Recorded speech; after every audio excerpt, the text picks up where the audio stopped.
नमस्ते। सरिता शर्मा की ओर से गणपति महोत्सव की आप सभी लोगों को बहुत बहुत शुभकामनाएं और कामना करती हूँ कि इसी तरह से जैसे गणपति जी का आना शुभ होता है, हर किसी के लिए खुशी देता है, वैसे ही आपके जीवन में हमेशा खुशियाँ और शुभ बना रहे। कुछ हार्वेस्टिंग्स चालू हैं किचन गार्डन में, तो उनके साथ वीडियो की शुरुआत करते हैं। और आज मैं अपने बीज भी संभालने वाली हूँ। तो मैंने आप लोगों को कई दिनों पहले से ही बोल रखा है कि अपने सीड्स वगैरह इकट्ठे कीजिए सर्दियों की सब्जियों के लिए। और सितंबर शुरू हो चुका है तो हम लोग भी है ना बस सीड्स लगाने की तैयारी शुरू कर देंगे। कुछ पॉट्स तैयार कर लेंगे जिनमें हमको बीज लगाने हैं, चाहे छोटे वाले हों या ट्रेज़ हो, सीडलिंग ट्रेज़ हो, या फिर आप अपने गमलों में ही डाल के लगाना चाहें, जैसे मैं बहुत बार ऐसे भी करती हूँ। तो उसी तरह से तो उसमें मैं कुछ खास नहीं करने वाली हूँ। जो मिट्टी ऑलरेडी भरी हुई है उनमें बस थोड़ा सा वर्मी कंपोस्ट मिला के मैं उसको तैयार कर लूँगी। कुछ कोकोपीट भी ऑलरेडी मिला हुआ है मेरे उन छोटे पॉट्स में जिनमें मैं सीड्स लगा देती हूँ। तो इस तरह से बस मिट्टी तैयार कर लेंगे हम। सीड्स के लिए मिट्टी तैयार करने में हमको बहुत ज़्यादा खाद डालने की उसमें ज़रूरत नहीं होती। बीन्स लगातार टूटते हुए, और अब मैं इनको थोड़े दिन बाद उखाड़ दूँगी, नहीं लगाऊँगी फिर मैं। वैसे भी जब बारिशें रुक जाती हैं और धूप निकलती है ना, तो अब इस टाइम पे आपको हरी खाद इकट्ठी करने का भी बड़ा है ना अच्छा मौका है। हरी खाद से मेरा मतलब पत्ते पीले होके फिर जड़ेंगे ज़रूर। जैसे ये ना एक सीज़न से दूसरे सीज़न पे आते हैं हम लोग। हालांकि बारिशें अभी पूरी तरह से हमारे यहाँ तो ख़त्म नहीं हुई, लौटता हुआ मानसून भी बरसता है, तो सारे जो हरे पत्ते होते हैं ना वो पीले पड़ते ही हैं। और ये बड़ी नॉर्मल सी बात होती है, इससे घबराइएगा मत कि आपका पेड़ ख़राब हो रहा है। जब भी सीज़न चेंज होता है या मौसम एकदम से बहुत ज़्यादा फ्लक्चुएट होके चेंज होता है तो थोड़े से पत्ते हैं ना आपके प्लांट्स में से झड़ेंगे ही पीले होके।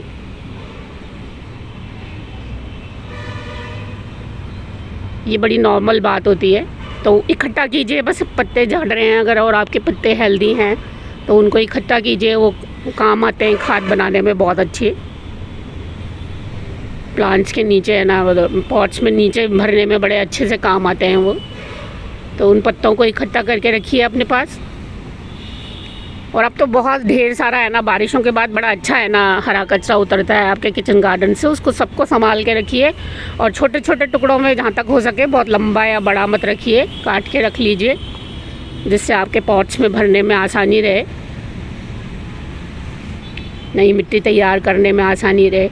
ये सब वो चीज़ें हैं जिनको हम नेगलेक्ट करते हैं, पर आपको पता नहीं है किचन गार्डनिंग में ये करने से है ना आपकी मिट्टी कितनी उपजाऊ बनती रहती है। धीरे धीरे पत्ते गिरते हैं उसमें, जैसे जंगलों में आप लोगों ने देखा होगा कौन खाद देता है बड़े बड़े प्लांट्स में, बस उन्हीं के पत्ते गिरते हैं। धीरे धीरे बारिश पड़ती है उन पे, उनकी है ना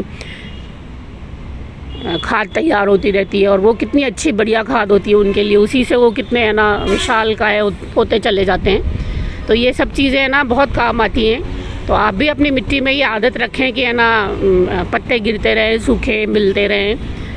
ये देखो आप, मैं बिल्कुल आजकल मेरी सफाइयाँ चल रही हैं और मैंने कुछ नए है ना ये ग्रो बैग्स निकाल रखे हैं अपने पत्ते इकट्ठे करने के लिए। और मैं इनको एक हाथ से अगर मैं आपको दिखाऊं तो बस ऐसे है ना, जो भी कटिंग करती हूँ ना उसको थोड़ा छोटा कर लेती हूँ, क्योंकि ज़्यादा बड़ा हम लोग रखते हैं तो आजकल ग्रो बैग्स में हम लोग लगाते हैं तो वो फटने का डर रहता है फिर है ना। छोटे छोटे से टुकड़े 2-3-4 इंच के अगर हों तो वो आराम से भरा जाता है कचरा उसमें। एक हाथ से ये थोड़ा मुश्किल होता है काटना, पर मैं इस तरह से है ना छोटे छोटे पीसेस करके है ना रख लेती हूँ। बहुत छोटे भी नहीं है, हालांकि खाद बन जाएंगे। और है ना बिल्कुल बड़े बड़े जो टहनियाँ और वो टूटती हैं उनको बस छोटा छोटा करके रख लेती हूँ। तो अब ये मेरे को बहुत काम आएंगे मिट्टी में है ना नीचे डालने में। और देखो आप 1 साल बाद है ना फिर से खाली करते हो या कुछ महीनों बाद ही कर लेते हो तो आपको नामो निशान भी नहीं मिलता है इसका। मिट्टी में ही कन्वर्ट हो चुके होते हैं ये सारे, तो कितनी बढ़िया खाद मिल के है ना बनी होती है। तो धीरे धीरे आपकी मिट्टी ऐसी इतनी उपजाऊ होती रहती है कि फिर आप कुछ कर भी नहीं रहे होते हो ज़्यादा उसको ऊपर से डालने के लिए, तो भी आपके है ना अच्छे से है ना चलता रहता है। ये बड़ा थोड़ा सा लॉन्ग प्रोसेस है, पर एक बार आपकी मिट्टी उपजाऊ बन जाएगी ना कुछ सालों में तो बहुत अच्छे रिजल्ट्स मिलने लग जाते हैं फिर अपने आप। लौकी अच्छी हो रही है आजकल, एक और तोड़ लेते हैं।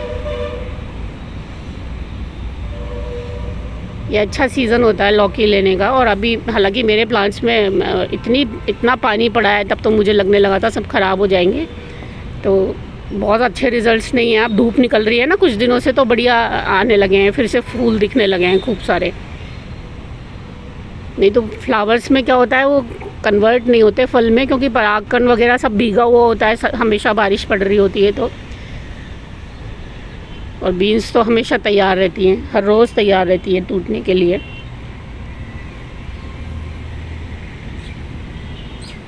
तुरई आने लगी हैं अब ठीक से। कद्दू में भी एक दो है ना मुझे फीमेल फ्लावर्स दिख रहे हैं। मेल फ्लावर्स रोज़ मेरे पास 50-60 खिलते हैं।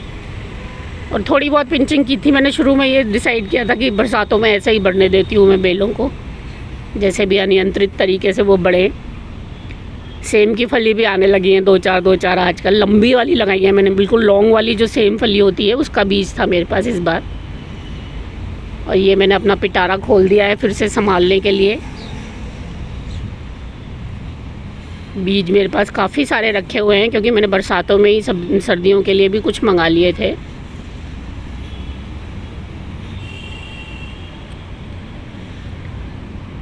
देखो लगभग सारे ही हैं मेरे पास रखे हुए। और मैंने आप लोगों को बताया भी था कि है ना सीड्स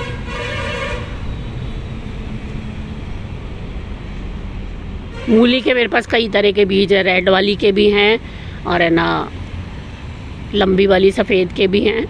बीन्स के मेरे पास कई तरह के बीज है, फावा बीन्स के हैं, पोल बीन भी अभी लग जाएगी, लॉन्ग बीन भी लग जाएगी। गोभी मैंने आपको बताया था तीनों तरह की, ब्रोकली के भी, फूल गोभी के भी और पत्ता गोभी के भी सीड्स हैं मेरे पास। और ये मोस्टली हाइब्रिड सीड्स ही हैं, कुछ देसी भी हैं, नहीं मिलते तो फिर मैं देसी भी ले लेती हूँ। स्क्वैश देखती हूँ मैं लगा के, अभी लग जाएगा तो, गोल्डन वाला जो होता है।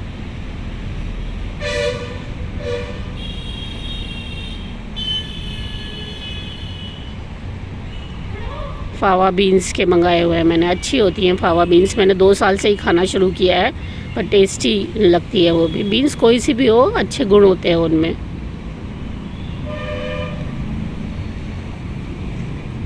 कैबेज भी अभी लगा दो आप, वो भी भले ही से पूरा सितंबर लगे, पर कैबेज थोड़ा जल्दी भी लग जाती है, पर्पल कैबेज भी लग जाती है। गाजर और मटर हम थोड़ा लेट लगाएंगे, बीट रूट अभी लग जाएगा, सितंबर में लगा सकते हो। स्ट्रॉबेरी के देखो मैं सीड्स लाके और भूल गई लगाना, और अब लगाती हूँ मैं। देखो मटर मेरे पास पड़े हुए हैं लास्ट ईयर के, पर हाँ ये अभी नहीं लगेंगे, मटर अक्टूबर में लगाएंगे हम लोग। बीट रूट लग जाएगा अभी। तो सीड्स मेरे पास लगभग सारे ही हैं। और इनके अलावा जो सबसे है ना इम्पॉर्टेंट सीड्स हैं जो अभी लगेंगे, वो पालक, मेथी, धनिया, जो कि मेरे को बहुत अच्छा चाहिए होता है। मैं बाहर से बिल्कुल नहीं मंगाती हूँ मेथी और पालक, तो धनिया ज़रूर सब्ज़ी के साथ कभी कभार आ जाए तो ये सब है ना अभी मेरे पास है सीड्स। तो बस अब लगना शुरू हो जाएंगे। बारिशों में मैं नहीं लगाती हूँ पालक, मेथी, धनिया, उसके जस्ट बाद ही लगा देती हूँ मैं, सितंबर में ही। ये देखो धनिया का भी अच्छा बीज मशीन कट वाला पड़ा हुआ है। ये सब देसी सहकारी भंडार वाले बीज हैं। इसके अलावा सिंगरी की बीन्स जो होती हैं वो भी लग जाएंगी अब सर्दियों में। हर सीज़न की अपनी बीन्स होती हैं, उनका मज़ा होता है। सेम की फली भी चलती रहेगी ऐसे सर्दियों में। तो देखो पालक, मेथी, धनिया, टमाटर, मूली, गाजर, मटर, कुछ स्क्वैश भी पड़ा हुआ है, बीट रूट, आलू,